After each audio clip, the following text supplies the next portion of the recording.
It's a football Friday, but it's really confusing. Who knows what's going on anymore? COVID is ravaging everything, especially the NFL. Just before we came on, they made some schedule changes. We normally pick every game on Friday. I'm still going to go through the whole list.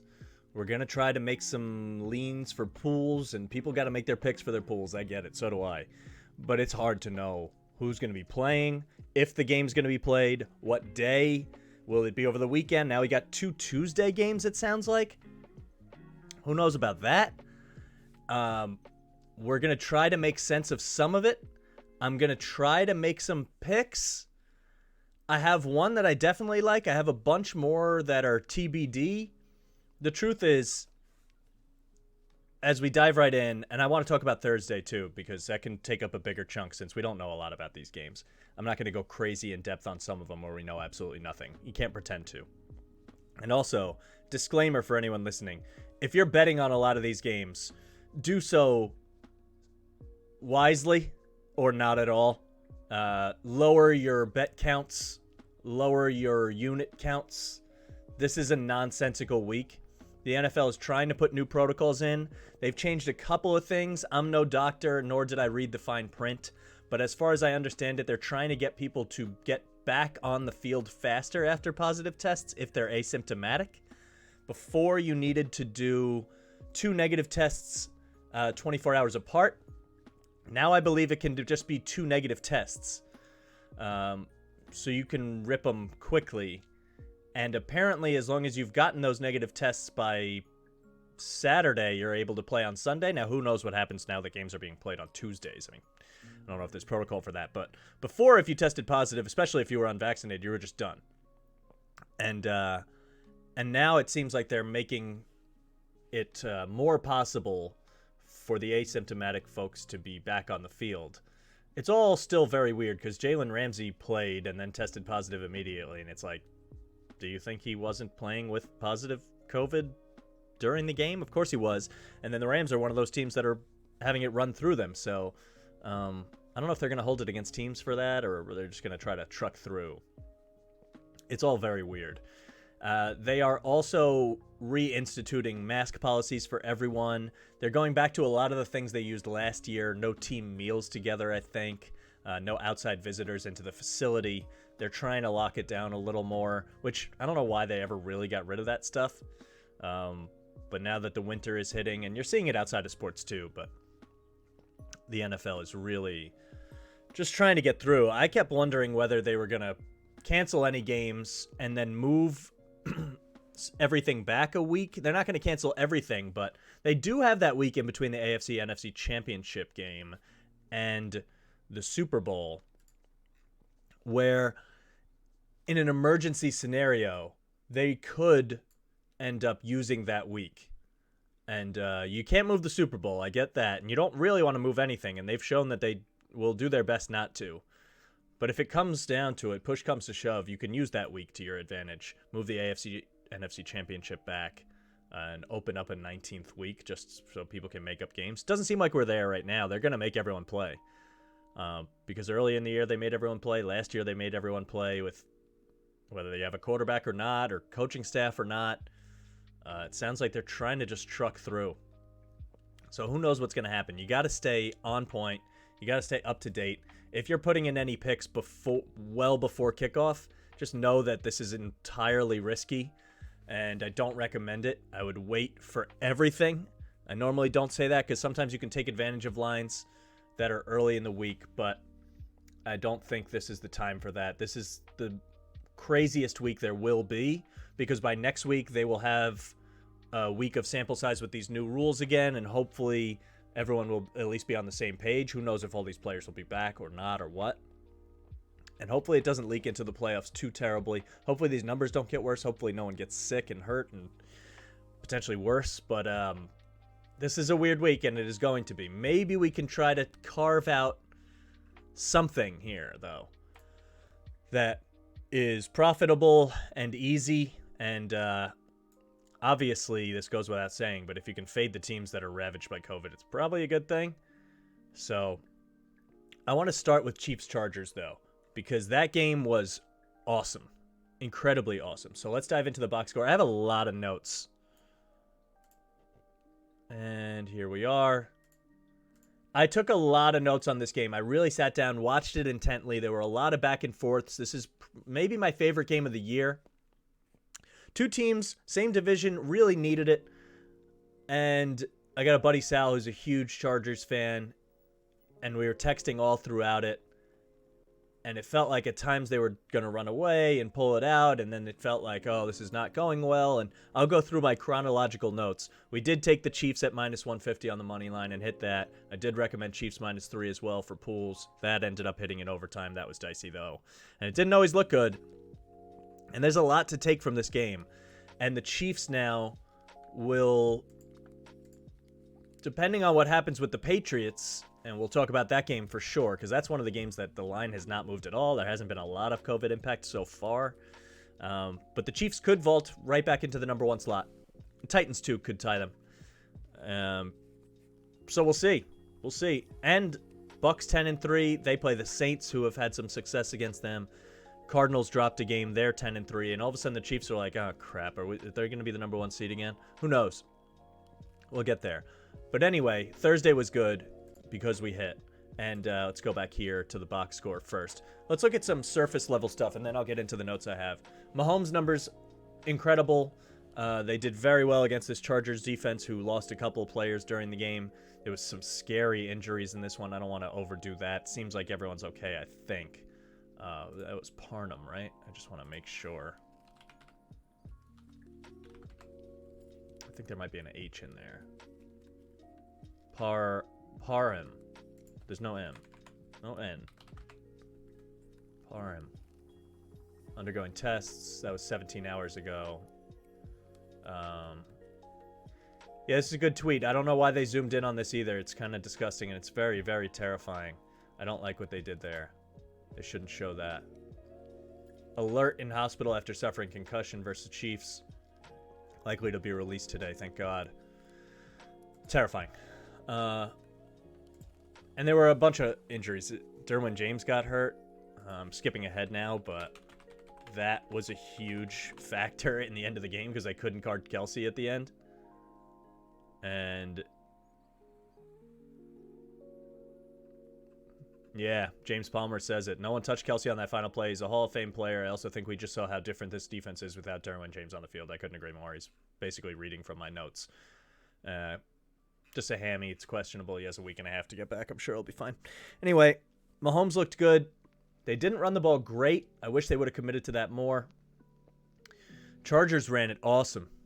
Awesome, and committed big time. Herbie had some really good throws. He had some subpar moments. Keenan Allen was big. Mike Williams got hurt, came back, tried to gut it out. Didn't look awesome. 3 catches on 9 targets, not very good. You don't want Jared Cook to have to get 7 targets, but he did. Eckler seemed underutilized in this one a little bit, but he rose to the occasion considering he was playing hurt. I mean, the Travis Kelce thing, Kelce and Hill, but Kelce really. 10 for 191 and 2 touchdowns. Hills was good too, don't get me wrong. 12 for 148 and a touch. And they didn't use like anyone else because they don't have to, and they realized that. Mecole Hardman made another crappy play at some point, which is not that shocking. And yeah, I mean, the Chris Jones injury for the Chiefs was bad. And it almost got exploited. It did get exploited. The Chargers tried their best to run it down their throats and succeeded. It just didn't end up with a win.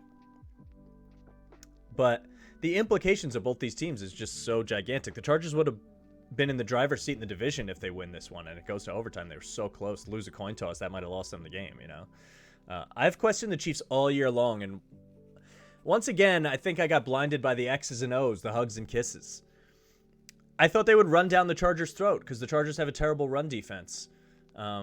Their run defense, since I've been harping on it horribly, has been a little bit improved. They got gashed worse early in the year. They didn't look good in this one, but Mahomes' runs at the end, really, 32-yard run, really inflated this number. They did a pretty good job against Kansas City, who just seemed to refuse to run aggressively while the Chargers did do that.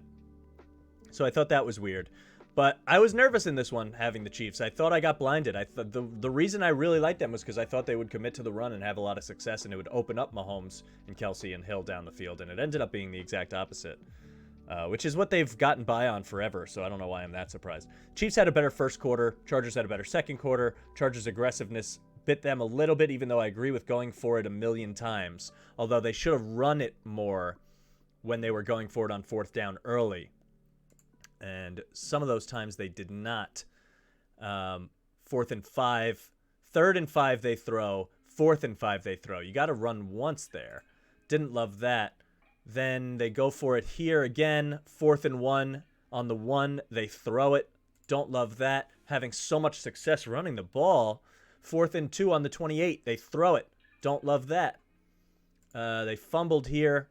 That's a tough break. This one, 4th and 1, they go for it, they run it, they get it. Shocking. Then 3rd and goal on the 1, they run it and fumble. I don't know why Eckler's not getting the ball there. I don't know why Kelly is getting the ball. Is he that much bigger?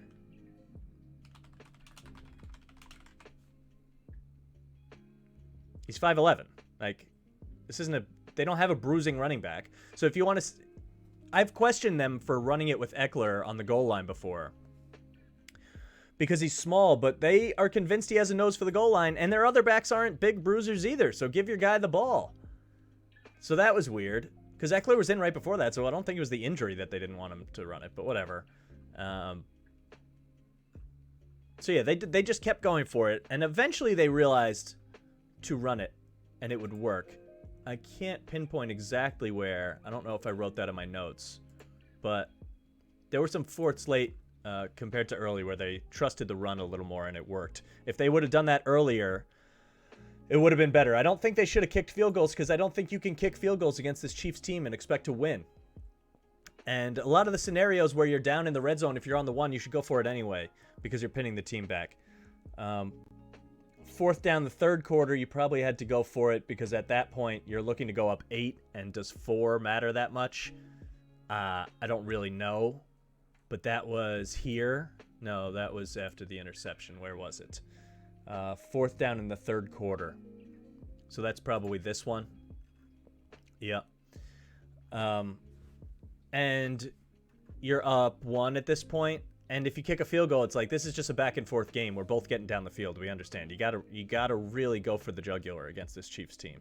And consistency matters. I mean, if you go for it all the time on short yardage, then it's like, I get it. It's what the Ravens do. It's like, we decide we're going to go for this. We believe in our offense. So at least you're not playing like, do we do it here? Do we do it there? Sometimes late in the game, if you go up 2 scores, you got to kick a field goal. But if you're just going to go for it constantly early in the game, I get it. Then again, on the goal line, the Chargers went for it and they threw it. Like I said, I think that's a good call. You're right there. You pin the offense back, worst case scenario. But you've been running it down their throat. Finally, you realize to run it, but you don't have Eckler in there. And it's very silly. So I get what their coaches were doing. They were just a slight bit off. Mahomes had some weird throws in this one. The interception that he had, the 4th down where he just spiked it and couldn't get his hands on the laces, tried to get it out, and just spiked it into the ground. And then after the interception, they do finally give it to Eckler, and he scores on this 1-yard play. And you're like, yeah, I know. What have you been waiting for? Why is Josh Kelly getting the ball? I don't understand. So once they figured it out, they looked good, and it just seemed too little too late. Kelsey was a little bit human until the really long play that he had, and then it just broke the floodgates.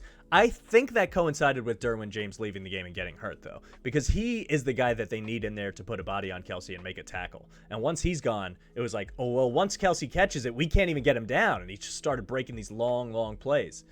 So it just didn't last at all that he stayed human throughout the first half. He's just seems like he doesn't want to let Kittle take that tight end 1 status just yet. They're both killing it. It's too hard to play man against this Chiefs team. They tried on that long Kelsey play, not the overtime one, the one before it, and it failed, especially without Derwin. You have to play it in a zone. And it's funny because you think of Mahomes as an ultra-elite quarterback for good reason. And yet, he struggles sometimes with consistency against zone coverage when you have two deep safeties. We've seen it all year long. And why is that? He just hasn't fully been able to adjust. You have to find space. You have to be accurate. But they seem to have Kelsey there to find space and bust his zone. He's the perfect zone buster. He's like what Wes Welker was for Brady back in the day, or Julian Edelman.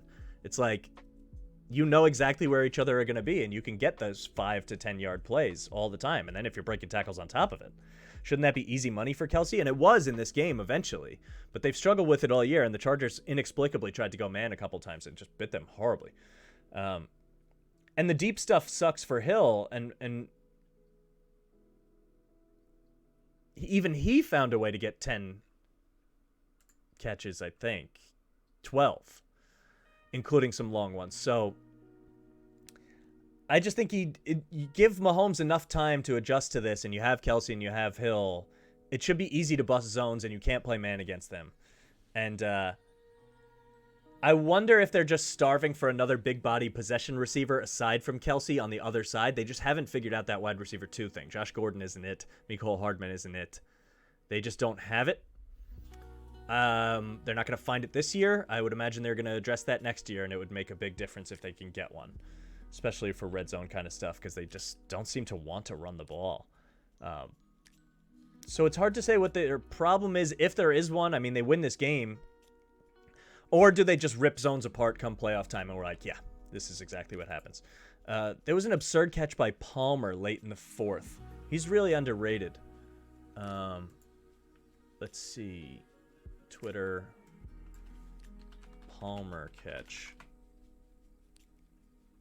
Look at this thing. Phew. It looks so routine there. But that was a covered ball zooming in there. The only thing I don't like about Herbert is that he throws every pass 900 miles an hour. He needs to find a changeup. But man, that's a good catch in a big spot. I think that was a 3rd down. It was a huge play. And Palmer is big for them.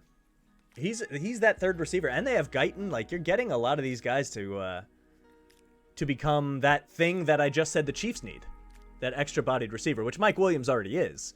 But if you have 2 of them, good lord, this team is stacked with weapons. Clyde Edwards-Helaire, he just absolutely never gets a score for the Chiefs in a big spot or anything. It's alarming for fantasy owners like me. I don't know why they didn't commit to the run more early. The Chargers' run defense, even if it's improved, is still not good, and he only gets 9 carries. And you're like, well, you never gave him a chance to get it going. It's kind of bizarre. The go-ahead touchdown drive late for the Chargers, which people thought could have been the last play of the game. There's only 2 minutes left after this.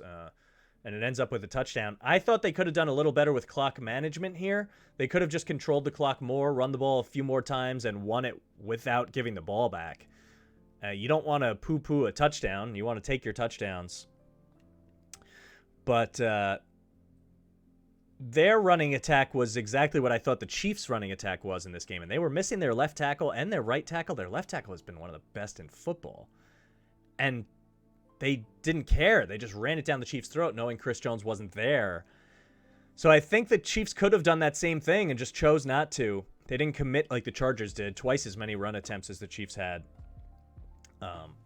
So they get the rifle TD pass, squeezing it in between double coverage to Keenan Allen. And it's good, but it does bite them sometimes because, A, those balls are hard to catch. We see bad things happen with those. But you need to squeeze it in there, and it does work out. And I just think they scored a little too early. If you look at the plays, they run it, then they pass, complete. So the clock is running. They're using the clock as much as they can. It was a 5-minute drive. They run for 3. They run for 2. They're trying to run the clock here. First down, you run it. Second down, you pass 15 yards. This, they went way too fast. No huddle. There's no reason to go no huddle here. This should have been another 30 seconds off the clock. This, Jared Cook goes out of bounds. You don't love that. If he doesn't go out of bounds, and even if you run or something, I mean, you want to pick up 15, obviously. But that could be another minute off the clock between those 2 plays. They do run the clock here. They do run the clock here. And they do run the clock here. But even 3rd and 6, you have to pass. But do you have to go to the end zone? Who knows? So we could have given it back with a minute left instead of 2. Would it have mattered? I don't know. But you could have tried at least to get it all the way down. You can even kick a field goal and win. It was tied at this time. So I thought that was an opportunity. It's not easy, but it could have been done. And then when they get the ball back, it seemed like something changed with the Chiefs and Mahomes. Mahomes looks really good when he's on the move. I think sometimes they forget, or he forgets, that he's not a statue. The autoplay backs me up. He's not a statue.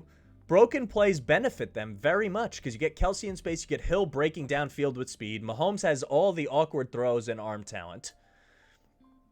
And sometimes they just get stuck in playing this pocket passing thing, which they're good at also. I feel that way about Russell Wilson sometimes too. You forget how unbelievable he is when you can't really get a hold of him and he breaks out, he scrambles and makes this play down the field. And you're like, yeah, that's what he's good at. Josh Allen too. Honestly, I'm the last person to give him credit for. But look what happened when he started running and slinging it around everywhere against the Bucs. They come all the way back and almost pull that game out. They send that one to overtime. So Mahomes buying his guys time is terrifying. You don't want to give up pressure on purpose, obviously. But I'd like to see Andy Reid incorporate more dynamic pockets, rollouts, and QB runs, because on that last drive, you look at it and you're like, Mahomes passed to Kelce, Mahomes passed to Hill. This was a rollout. Incomplete over the middle, incomplete to Hilaire. And then the deep pass to Hill was a broken play. Mahomes scrambles, runs for a yard, scrambles, runs for 32. And then he scrambles and finds Kelce, and you're like, why don't they just... And you don't want to scramble every single play, I guess, but it does work really well. For what it's worth, I would have also liked to see Kansas City run it on their game-tying drive and not leave Herbert time now. Same exact thing. You scored with 1:16 left, and this one's hard because you picked up a 32-yard run. You're not going to slide or anything too early because you're down 7. So that's a different scenario. The game wasn't tied. You're losing. You have to get the touchdown, but... Maybe they could have sprinkled in like a run here instead of a pass to Hilaire and maybe left 30 seconds instead of a minute. It just became a game of rollouts. Like Herbert was under fire too on the last drive. Both teams blitzing, tired, both teams trying to survive. It was an unbelievable, hard-fought, really, really fun game that I loved. Refs stopped a play late on an illegal shift, and the Chiefs did intercept that ball. Not that it mattered. Because it ended up with a punt anyway. But that was weird, because that shouldn't have been blown dead. You're supposed to give the defense an opportunity there. It's not a false start. The illegal shift you're supposed to play on. And the wide receiver stopped because of the whistles, so I'm not saying it would have been intercepted anyway. But the point does remain that a defensive turnover there should be allowed, so that was a mistake. And then a bad throw by Herbert to follow it up. It's 3rd and 15. Good no call for pass interference. I thought they got tangled up. I don't need to bring it up. You probably saw it. If you didn't, you could probably find it on Twitter. You can't give the game away there with just a deep shot pass interference. That's too silly. And they were both looking for the ball, so I'm fine with that. Can't reward all the prayers. And then the knee here, instead of a Hail Mary, I can't understand. You're on the 38. Mahomes can reach the end zone from the 38 if he gets a running start and scrambles up there. And worst case, you just slide and take the sack and you just go if you notice it's going bad. I will never, ever, ever understand taking a knee instead of throwing a Hail Mary. It's not going to get returned for a touchdown when it's that kind of jump ball situation. They're just going to bat it down. Tails never fails usually, so I'm shocked the Chargers didn't get that one. They called tails. They lose it. There was a Hill injury late. He was getting worked on the side. He missed a bunch of plays in a gigantic game, so he must have been hurting. Couldn't have happened to a better guy. Not a Tyreek Hill fan if you've listened to the show before. But that would kill them if something were really wrong with him. But he comes back in. Kelsey's the more important weapon to me anyway. But to open up space for him consistently, you need the speed down the field to take the top off. Then Hill comes back in. Kelsey goes off. What's going on? So maybe that was by design. They wanted to get more speed in there on the outside because linebackers came into the game. I'm not sure. Then they both come back on the field. Kelsey scores the touchdown and win. You're like, yeah, you should just do that. Anyway, great game. Great game. Both stocks go up as far as I'm concerned. Chargers can't panic here. They proved that they can hang with the Chiefs. They already beat them in Arrowhead. And if they play them for a third time, which I hope they do, it'll be a close one. Both teams have a couple things to address. And I looked this up. I saw the stat, and then I had to look it up. Patrick Mahomes has never lost a road division game. Period. That's insane. That is insane. He's not a rookie. So that's really, really, really, really wild. So we've done enough on this one. I want to get to the other games, even though some of them are going to be really wonky and hard to figure out. I want to leave my pool open here, and I'm leaking it in case anyone in my pool is watching.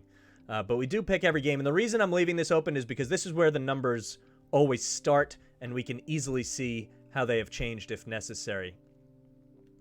A couple notes before we go through the spreads. The Bears coaching staff seems to be gone. They play on Monday, right? Or did that game get moved also? No, I think that game stays Monday night, Minnesota, Chicago. So I will be looking at Minnesota, but for the Monday, Tuesday games, it's hard to even worry about now. And we will be on Monday to do a recap, obviously, and we'll break down the Monday games and the Tuesday games, I guess. We'll do a little bit of it now because who knows what's going to happen. But the Bears coaching staff, I know, offensive coordinator, defensive coordinator, they're both in protocol, and Matt Nagy's not the guy you want there. I can't believe he's still there. It's insane. He was supposed to get fired on Thanksgiving. Now they're just going to ride it out to the end of the year, I guess. The Rams get crushed by COVID. I'm thinking about teasing Seattle. We'll get there. The Browns got crushed by COVID. The line went absolutely wild on this. We'll talk about it. Washington football team got crushed by COVID. I hate the Eagles, but you probably have to tease this against, right? Although a lot of these lines aren't on the board for what it's worth. They will be eventually, I guess, you would think. Who knows? Everyone's book is different. And then the Jags line moves their way big time after Urban Meyer gets fired, which was always going to happen. And rightfully so, because they're going to be happy to have him gone. It's the same thing that happened the week after Gruden left. The Vegas Raiders dominated. But this is hard to predict. Literally no one has come to his defense, by the way, with any of the stories that have broken, which is really funny and shows you he's definitely guilty. After the Josh Lambo getting kicked by him story broke, it was all over. And this is the first time ever that a coach has been fired in his first season before the regular season was over. First time in NFL history. Woof. Urban. We're gonna use Urban Meyer as like the buzzword for what goes bad when coaches are gonna get fired early in their career, I guess. Will teams wonder about getting college coaches now for a bit? We'll see after the season as hiring season starts and firing season starts. I wonder if that'll be a little bit of a pause. So yeah, I wanted to lay those teams out just to say it. We'll go from the top and we will try our best. Now we start with Vegas and Cleveland. This game got moved and it will now be played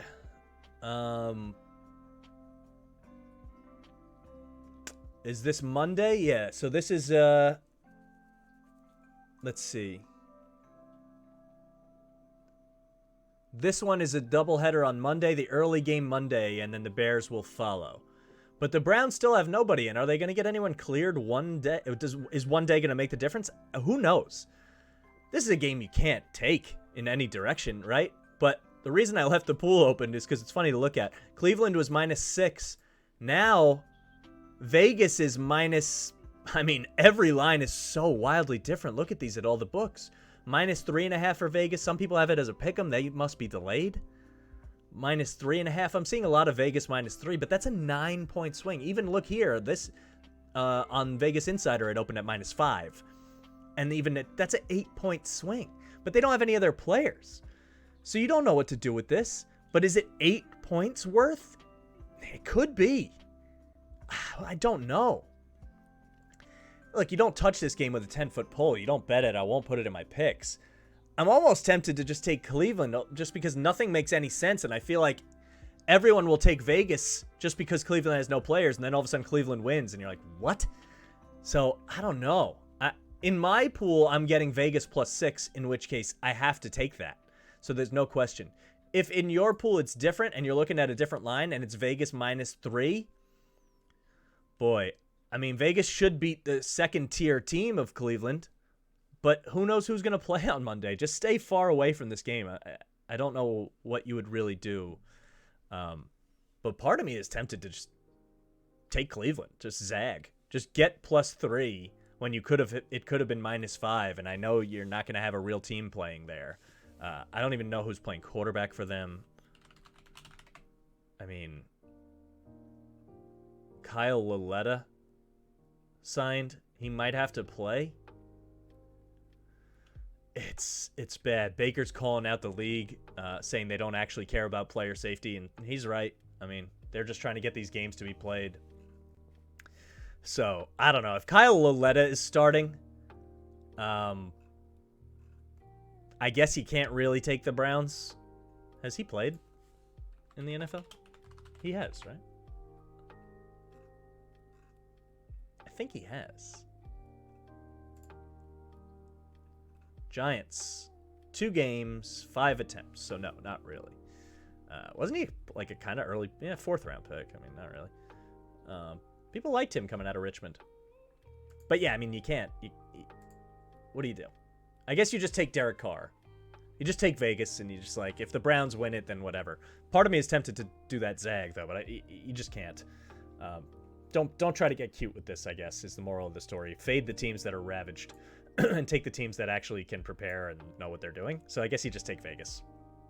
I definitely take Vegas at +6, that's for sure.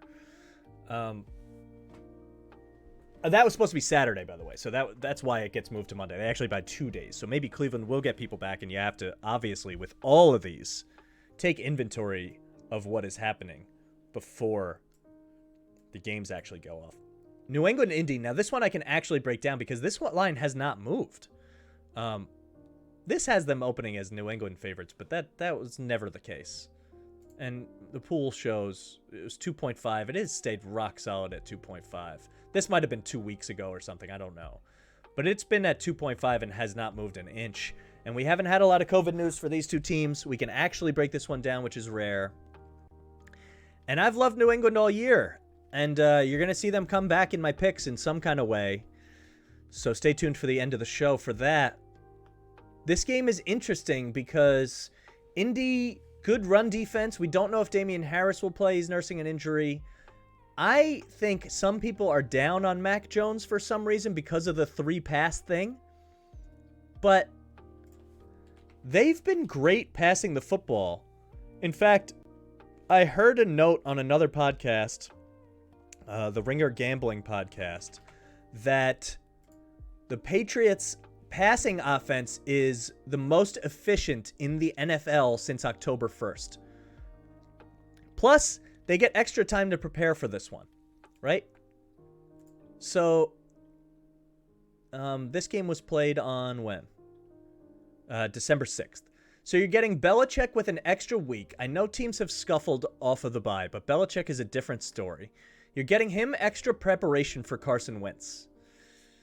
Now, some people believe you can pass on New England. You definitely have a hard time running on them. But this is what happened in the Bucs game, who have a good run defense and a not great pass defense. And Wentz did have success there, but the Bucs did win the game. I don't think they're going to take Jonathan Taylor out of it. I think they're going to make life hard for him, and I think they're going to force Carson Wentz into spots where he has to throw it at times. And I think Belichick will have something ready for them. I like the coaching advantage you're getting here. I've liked New England all year. I definitely like them as underdogs in games getting points. I believe Mac Jones can throw on Indy's pass defense. Again, both these teams' strength is in their front seven. But you look at Indianapolis, and I don't know what metric this goes by, but let's say, let's just go with touchdowns for now. Indy is very, very near the bottom. Let's go by QB rating. Indy is middle of the pack. First downs, Indy is middle of the pack. By the way, you're noticing the Patriots towards the top.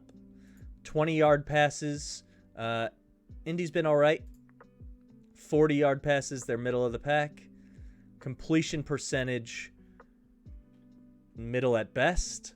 And New England is always at the top here in a lot of these defensive metrics. So I think their defense is definitely better than Indy's. But really, I believe in their offense very much. They score points. And go to the Mac Jones game log. It's like, don't all of a sudden think that just because he didn't throw, that he's bad now? We were all over him a week before. He's been awesome. He hasn't been turning the ball over. He hasn't had a multiple turnover game since week 3 against the Saints, who have a good defense, and he was still very young, and he had to throw it 51 times in that game, which is not what you want, obviously. But he looked good against a Tennessee defense that's pretty good. 2 touchdowns, no picks, 310 yards. He does everything against Atlanta, 22 for 26, 19 for 23 against Cleveland, 12 for 18 against Carolina. He's efficient. He can get the ball down the field. I think they can beat this Indy defense through the air. And the total on this game is really low. It has 45.5 here, but I've seen it at like 45 or 44. It started at 43.5. So we'll see how that moves. 46, I don't like it quite as much, but I think that's a low number for 2 teams that can score it. I think everyone's just looking at it like, oh, 2 good teams with 2 good defenses. Yeah, but I think both teams might have success through the air a little bit. And I do like New England here just because I like getting them as a home dog. I like Belichick with the extra week. I think Mac Jones is better than Carson Wentz, so you're getting the better quarterback, coach, and preparation. You're healthy. Both teams are relatively healthy. We'll see what happens with COVID towards kickoff. But I don't know. I just think if I can, especially if I can buy it up to 3 points with New England or maybe even tease it, stay tuned for the end of the show. We'll get the official pick out there. But I'm leaning New England in this one. I think they're going to throw it. And I think they're going to have some success. And I've seen Indy get picked apart in their secondary a little bit more than I would like. They're still a good defense, both teams. But I think there might be points.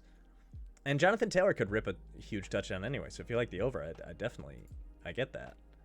And I've had some pause with Indy. I mean, you think they're really good, but then you realize they're 7-6. And it's like, I've been on their bandwagon, and I still am. I think this will be a really good game. It's the best game of the week, for sure. It's the most interesting. It's the least impacted by COVID. But New England's getting a couple of their guys back that got injured 2 weeks ago. So that's really important. And recently with the Colts, we've just looked at what? You crush the Texans, but so what? You give up some passing yards to the Bucs, which is why I think their secondary is beatable. You handled the Bills in a weird game. Played a 6-point game against the Jaguars. Gave up 30 to the Jets. Gave up 31 to the Titans. There's something here where their defense is not always perfect. And like I said, I just like the coach and quarterback advantage and getting points. So give me the Pats. I'm sticking with them. Plus 750 to win the AFC. I still got it. And they know they need the game because the Chiefs just won. So both teams are going to be ultra motivated. It's not like there's any motivational advantage on either side. We'll get back to that towards the end. So that's Saturday. Only one game Saturday now. We move on to Sunday. Now, this game won't actually be played Sunday, but we're going to go in order anyway, and we're going to skip past this one quickly because Washington has nobody. They won't have their quarterback, it seems. This game moves to Tuesday. Am I right? We can close this stuff. Tuesday, what, they're playing at the same time? Really? I don't know. If this is correct, maybe they are. That's weird that they wouldn't make it a doubleheader. Field Yates. We now have games Saturday, Sunday, Monday, Tuesday, Thursday, Saturday, Sunday, Monday. Woo! 8 of the next 10 days have NFL games. Buckle up is right. He doesn't have the times on here, though.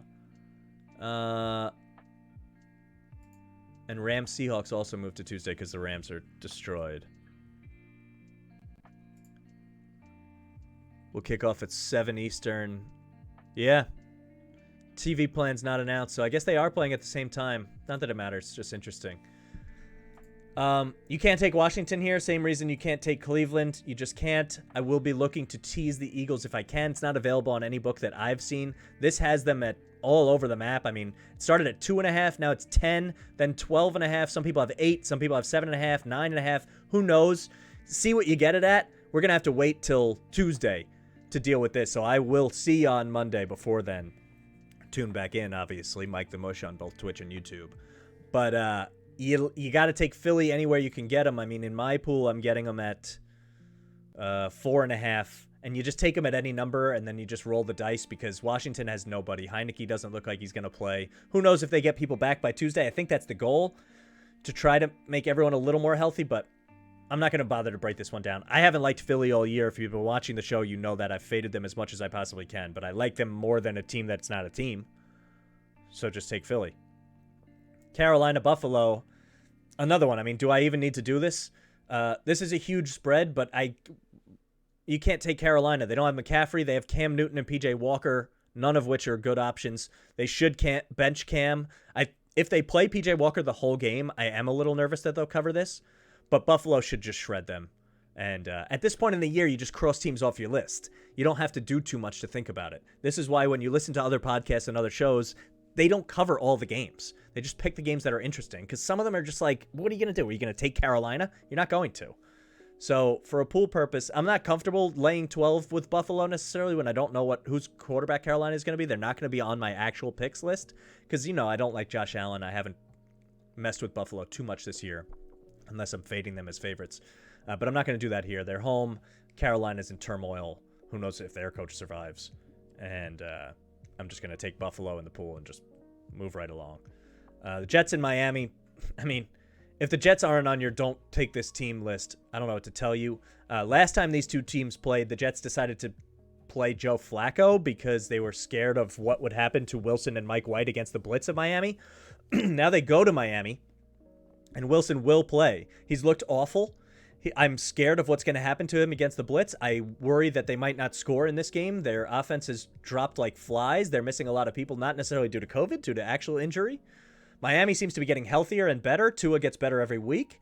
The spread is huge. I get it. But Miami doesn't seem like a danger to lose, I don't think. And this is another one where I'm like, yeah, whatever the number is, I guess I'll have to just swallow it, and we'll go with that. I forgot to put Miami down on my potential list of picks to make. So I was just typing that in because they're going to be on there. I mean, I hate to do it, but you got to fade the Jets, right? The Jets are the same as Carolina and same as Cleveland. And these are teams you just can't take right now. You got to cross some teams off. We're 15 weeks in here. Cross off the Jets. Why are you taking the Jets? You're not. And you're getting it at single digits, which is actually crazy. I thought the line would be bigger. And they're on the road. It's like, this is unbelievable. If you got it in when it was 7, God bless you. That's a teaser opportunity, big time. Big. And a 7-point teaser if it's at 9.5, which I really like. We'll try to figure that out. Dallas and the Giants. Again. I mean, Daniel Jones obviously isn't playing, right? Let's just double check that.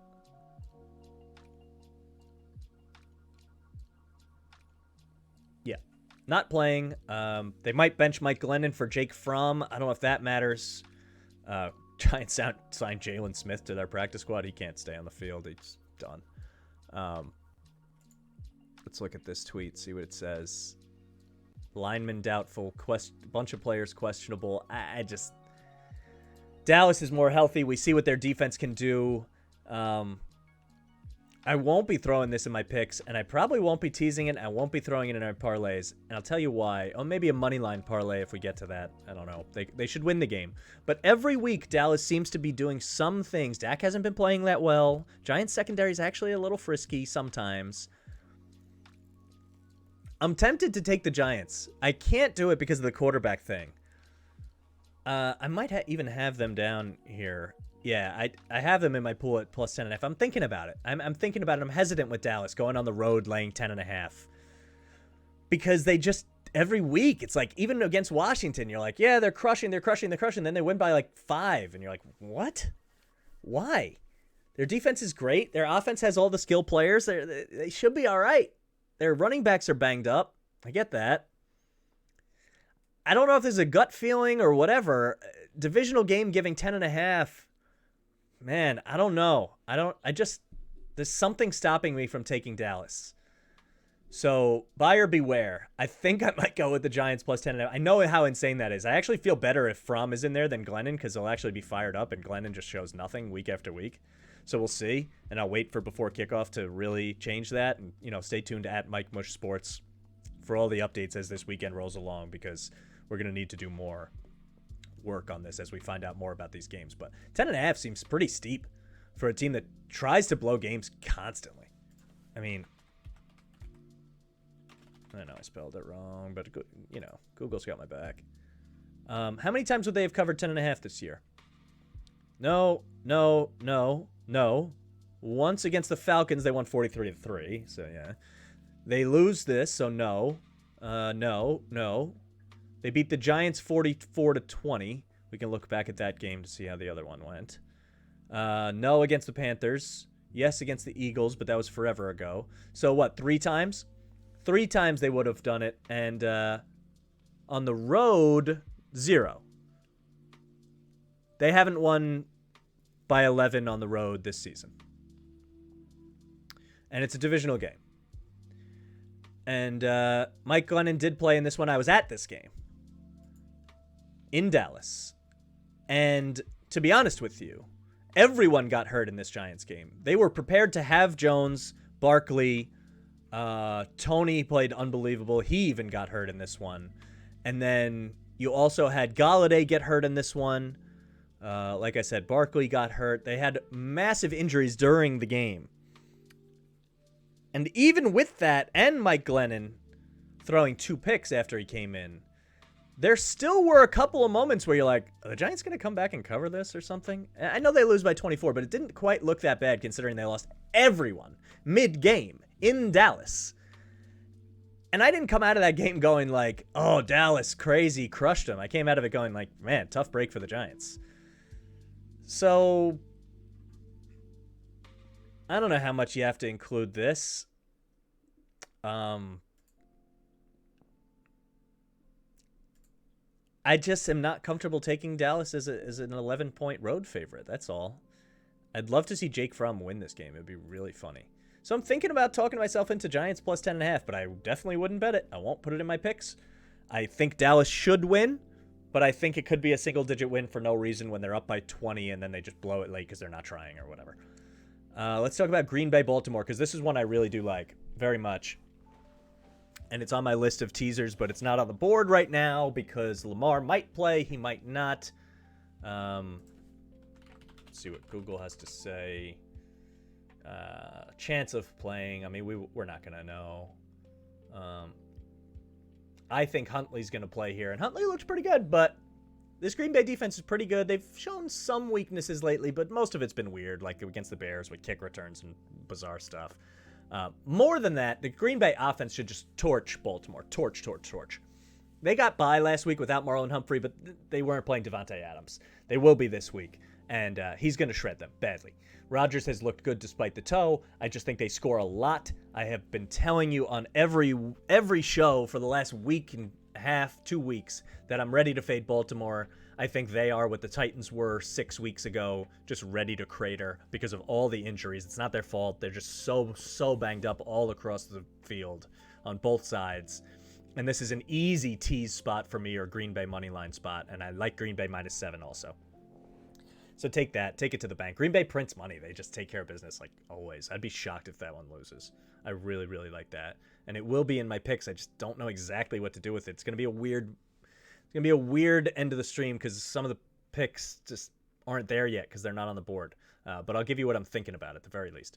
Tennessee, Pittsburgh. I'm staying far away from this game. I hate it. I don't have a feel for it. I don't like Tennessee with their offense. Is A.J. Brown coming back? I don't think so. Yeah, I mean, no real updates. 2 days ago, let's see, Golden Tate is on their team? Who knew? Next few weeks. Signed to the practice squad, Golden Tate last week. Who knew that? Yeah. I mean, working hard, seems in a good place. So far, so good, but he's not playing. Eligible to return week 16. He's not even eligible. So Julio Jones and nobody else. I'm not impressed. I hate Big Ben. I don't like this game. I don't even know who I have. I have the Steelers because I got them at +2. Now it's a pick 'em. Some places it's 1. It's just disgusting. This game's disgusting. Don't put any cold hard cash on this one. Don't even watch it. It's going to be awful. I'll side with Pittsburgh because they're better at home, I guess. I hate it. I just hate it. Do whatever you think is right. I'm going to skip past this game because it's just gross. But I'm leaning with Pittsburgh, I guess. I just don't believe in Tennessee. Although their defense is good, and it won't shock me at all if Ben throws 3 picks and they look awful. So what are you going to do? Houston, Jacksonville. This is an interesting one. Like we said, the line opens at I saw it at 3. I believe my pool opened at 3. It did. And I even liked Houston there because originally I said, and we said this on Monday, I think, when I looked ahead. I'm like, in a game that's terrible between two awful teams where you don't know what to do, don't you just take the points and just be like, I don't know. Who knows what's going to happen? And then they fire Urban Meyer, which is a boost to the locker room, no doubt about it. They'll be playing harder. They'll be fired up. And you get, I think, I don't want to get this wrong, but who's the interim coach there? Bevel?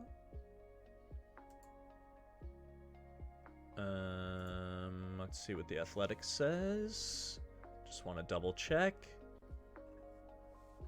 Interim. Darrell Bevel.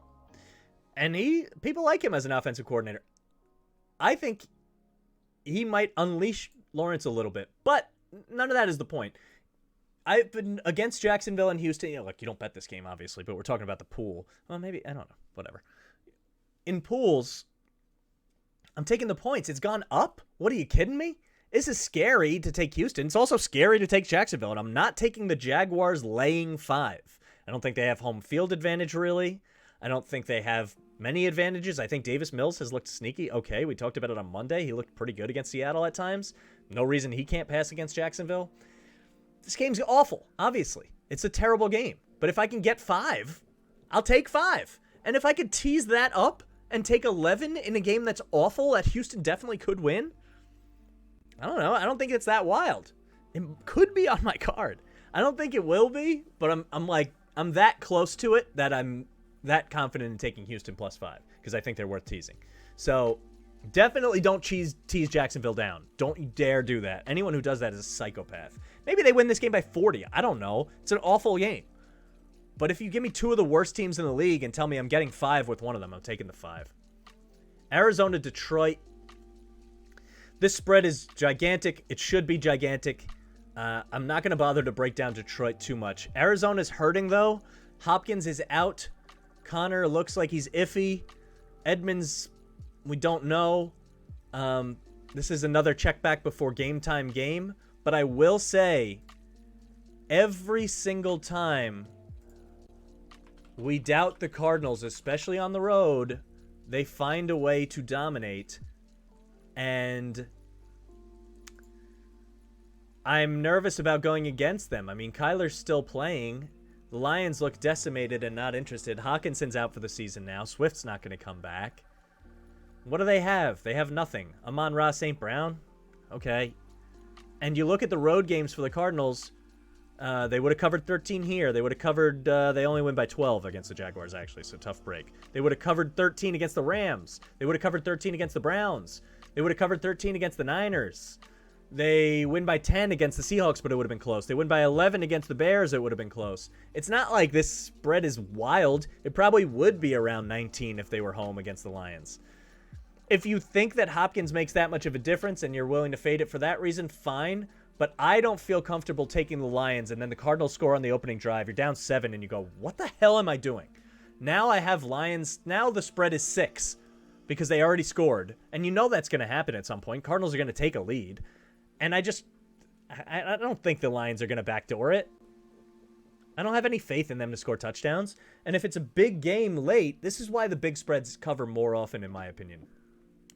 You take the field goal out of the equation. So they have to go for touchdowns. And even if you're in the red zone, bad teams don't do well in the red zone. So even if they're down exactly 14, it's a 13-point spread, you need the Lions to score a red zone touchdown late. And Cardinals secondary is good. I'm not going to take the Lions. I'm just not going to. I'm not going to try to get cute here. Why? If something changes with COVID and all that, then we'll address it. This is a teaser spot. Definitely. And I didn't write it down, so I'm going to. Because you get it down to 6.5. So there's options. There's a lot of options this week in games that aren't wildly impacted by COVID. So don't think that it's an impossible week. I do think you should lower your bet totals and units and stuff, but there's something here. Atlanta, San Francisco. This line scares me a little bit. I'm taking San Fran just because I love that Debo's healthy, Kittle's healthy. They don't have the running back, but Jimmy's looked better. Atlanta can't do a lot. I don't know. I have it at 8.5 on this one. It's up to 9, 9.5 in some. It's just something. I have some reservations here because Atlanta can score, and I feel like they bust some things late sometimes, where it's like they're a backdoor threat. This game against the Bucks, they tried to backdoor it. It didn't, but they tried. They beat the Giants late in a close game. They backdoored Washington. They would have covered. They beat the Jets. They beat the Dolphins. They can beat some really bad teams. Now the 49ers don't qualify there, but still. They lose to the Panthers, but they would have covered, right? Beat the Saints on the road. Get crushed by the Cowboys, crushed by the Patriots. Then they come back. They beat the Jaguars. They beat bad teams. They do. They lose to good teams. They lose this game to the Bucks, but they tried to backdoor it again. Twice against the Bucks, they tried that backdoor. And they beat the Panthers. This just seems like a team that beats bad teams and loses to good teams. What are the Niners? I guess you have to ask yourself that question. They're good. They're not great. I just don't... The line is probably around where it should be. I think 8 is more appropriate than 9 or 9.5. If it were 7, everyone would tease San Francisco down, so they're not going to do that. They're trying to avoid the teaser. I won't fall into the trap. I don't want to tease and then still be giving a field goal. Something about Atlanta just says, like, oh, if Kyle Pitts rips one or Gage gets... I don't know. It's like... San Francisco's good, but are they 9-point favorite good against a team that's not one of the worst in the NFL? I have some reservations. I'm torn on this game. I feel a lot similar to Tennessee-Pittsburgh. It's like, yeah, everything is just right. It should be a pick'em. It is. This should be around 9. It is. I don't feel strongly in either direction. It won't be on my board. I'm scared of the Atlanta backdoor, but I don't want to take Atlanta. And so for now, I have San Francisco, but I don't at all feel comfortable with them at 9. I don't know. They're rounding into form. They've looked better lately. I just don't know if I trust them all the way. They tried to blow it against the Bengals. Their secondary is not great. I don't know. Maybe I end up switching this to Atlanta and pray for a backdoor, even though I think they're going to lose the game, which is dicey, but that spread is just on par for me. Cincinnati, Denver. I mean, how many times can I take Cincinnati and be disappointed? But they play better on the road. And every week I watch Denver and I go, yeah, they should be good, but they have Teddy Bridgewater and they're just not good. They run the ball great. They really do. And let's look at this Bengals team on the road. They haven't played on the road in a while, but they beat the Raiders on the road. They lost to the Jets on the road, but they beat the Ravens. They beat the Lions. They beat the Steelers. They lost to the Bears. They're just a weird team. They're just really weird. How is their run defense stacking up? Let's see.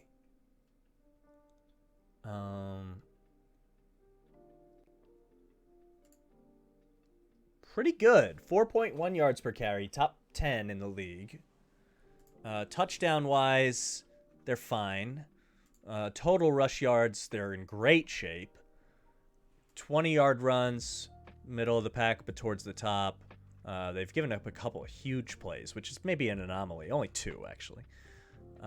Rushing first downs, they rank really well. Rush first down percentage, they rank pretty well.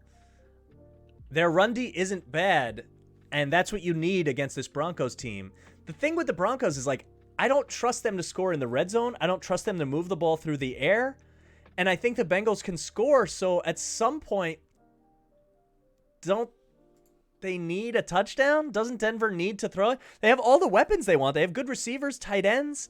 Teddy just hasn't been good. And this spread opened at Cincinnati -3. Now, I didn't have it at that. I did have it at -1.5, but it has been creeping the other direction since 2 weeks ago. So this was where it was 2 weeks ago, Cincinnati -3. And now it's Denver -3, swinging all the way through key numbers, 6 points going the other direction. For what? Because the Bengals lost to the Chargers in a game they could have won if Mixon didn't fumble it away and it gets out of hand. For a game where Cincinnati turns it over a bunch, muffs 2 punts against the Niners, still forces overtime and ends up losing a tough one. And what has Denver done since then? They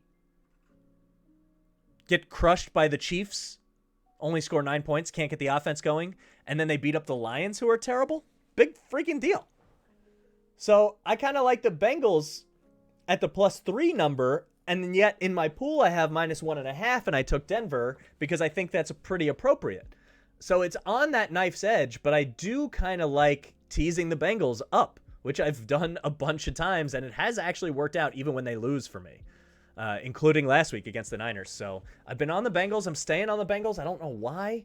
I just feel like every week they're disrespected by these lines. And if they were -3 at some point 2 weeks ago, and now they're +3, and I can get it at +8 or 9 or 10 on a 7-point tease, I think that's good. I think this game's relatively close. I don't trust Denver to put away decent teams because they can't throw it. And if they run and break 1,000,000 runs, then I'm wrong about trusting Cincinnati's run defense. But I think they're pretty good on run defense. So we'll see. I'm leaning Cincinnati on a teaser. I'm leaning Cincinnati with the 3. And if it's under 3, I'm probably leaning Denver. And I think Denver can win by 1 or something like that. But I just can't trust Teddy. He hasn't looked very good. And every week I watch it just reaffirms that fact.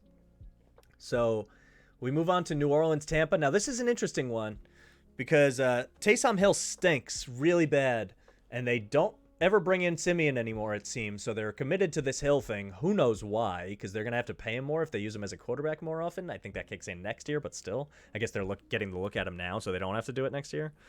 But Tampa has struggled with the Saints.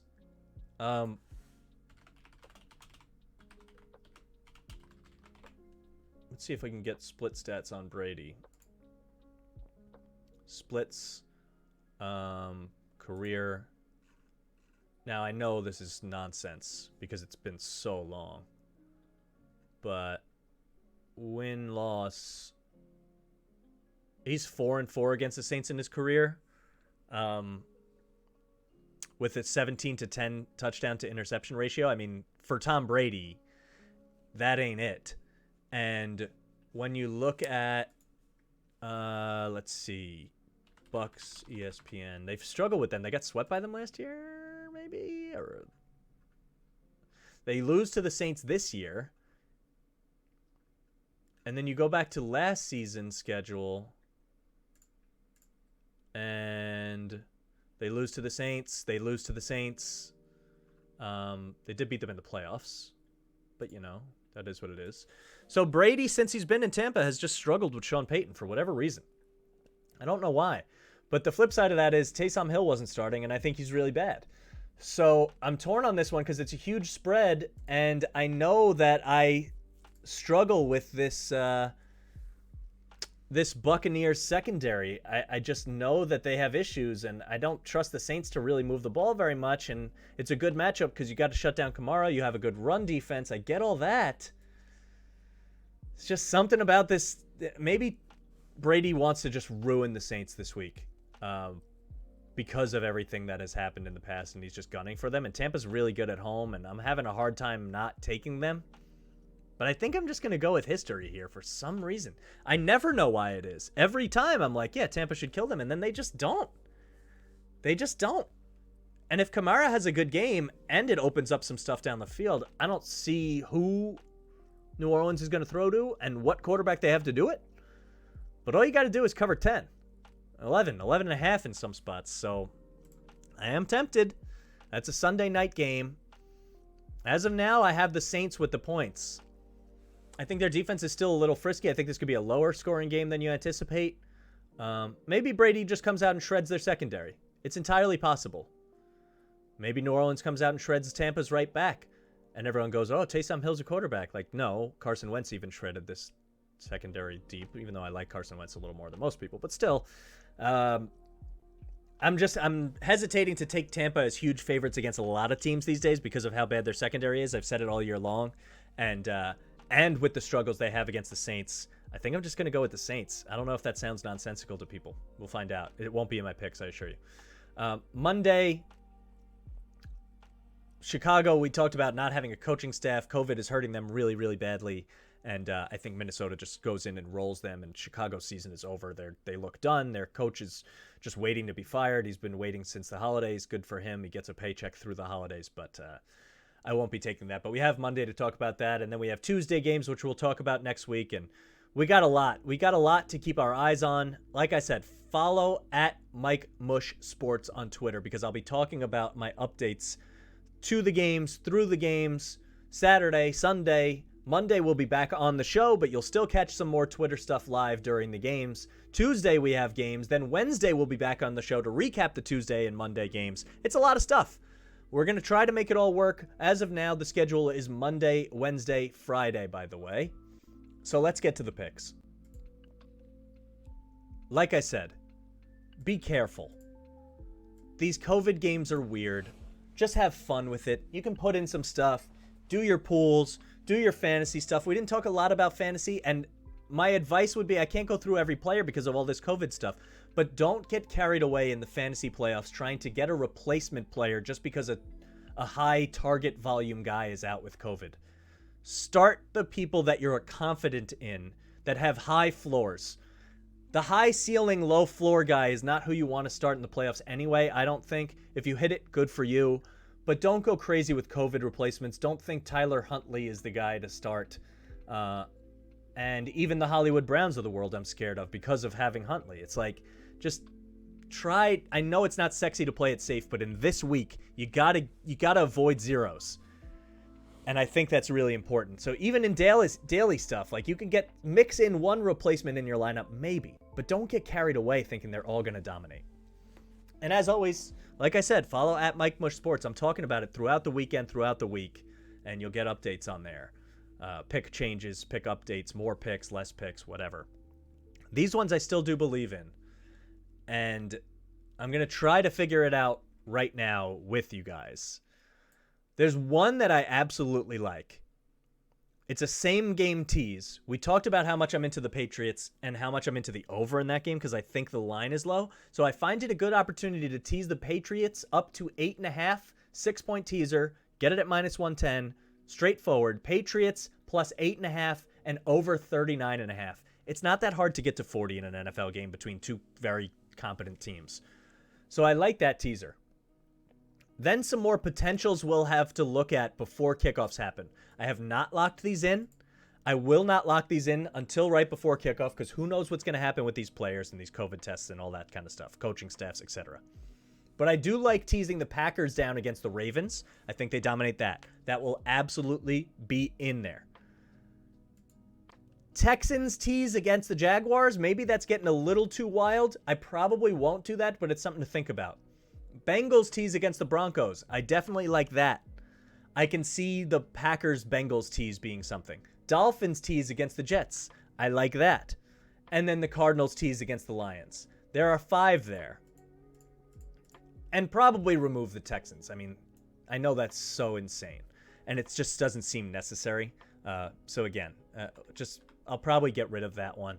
And those 4, though, I really do like. Packers, Bengals, Dolphins, Cardinals. I don't know how I'm going to format it. I don't know if I'm going to take any of those away due to COVID or any other reason, or if the line moves. I'm not totally sure, but I like the teasers on those 4. Maybe we'll do a teaser with all 4. I don't know. Maybe a 10-team teaser, you get all 4 at -130. I don't know. It's something to think about, but those are the games I really like. And then, if you really want to get wild, I do kind of like a favorites parlay of Cowboys against the Giants. I just said I didn't like the huge spread, but I like the money line. Eagles against the football team. That's a Tuesday game. Cardinals against the Lions. 49ers against the Falcons. And Bucks against the Saints. All big spreads. All just favorites to win. And you get them at plus 150-ish for a 5-team parlay. That's not so bad. So that's where we're at. I wish I could give you more, but it's only Friday and you got to play it safe here. But I definitely will be taking the Patriots tease, Patriots and the over. Quickly, I know I'm not breaking down UFC in this episode, but I wanted to talk about it towards the end because I like some picks and I feel as though they should be given to you because we've been killing with UFC, absolutely crushing. And my favorite fighter fights this week, Black Beast Derek Lewis. I take him always. It doesn't matter who he's facing. It doesn't matter anything. In fact, the funniest part is Derek Lewis, I'm getting him at plus 120 right now against Dawkins. First of all, Dawkins is small. He's a small heavyweight. He could probably make light heavy. I don't know if he can, but he could try. And Black Beast is going to be 30 to 40 pounds heavier than him in the cage. I also like when Black Beast goes down in competition. He's fought everyone, including Ngannou, and didn't get his lights knocked out. It was a terrible fight, but still. So I'm taking Black Beast at plus odds. He can get a knockout. And the funniest thing is Black Beast by knockout is worth less than the money line on my book right now, which is hilarious. Makes no sense. So that's for fun. But I also believe that when he's fighting a smaller guy, I don't think Daukaus can take his shots. So if Black Beast doesn't get picked apart by speed and volume early and just give up and get rolled over, which I don't think he does because he has a good chin and a good gas tank, I think he eventually lands on Daukaus, who has shown a little bit of a suspect chin against people that hit way less hard than Black Beast. So give me Derek Lewis at plus odds. I just love him. But then I have a parlay that I really believe in too. Ricky Simon is fighting Rafael Assunção. Assunção is older. He's on a 3-fight losing streak. Ricky Simon's on a 3-fight winning streak. Assunção has faced way better competition, and normally I do like the guys like that are going step down in competition. We just mentioned it with Lewis. But I think Assunção is actually towards the end. He has a foot out the door. I think this is the end of it. I think this will be his last fight in the UFC if he gets wrestled to death by Ricky Simon, who should just shoot takedowns, take him down, and pound him to death. Ricky Simon has not faced great competition, and Assunção has. I'm flying against what I normally do, and if I lose it, so be it. I just think Simon is on a 3-fight win streak. If he wants to be the guy he thinks he can be, this is the time. Assunção is better on the feet, but I think Simon, there's nothing stopping him from shooting takedowns against an older guy and beating him up. And then I'm also taking Wonder Boy Stephen Thompson against Bilal Muhammad, because Bilal Muhammad lost to Vicente Luque, who is, what does he do? Stand-up striker, who can stuff takedowns. Wonder Boy, stand-up striker who can stuff takedowns.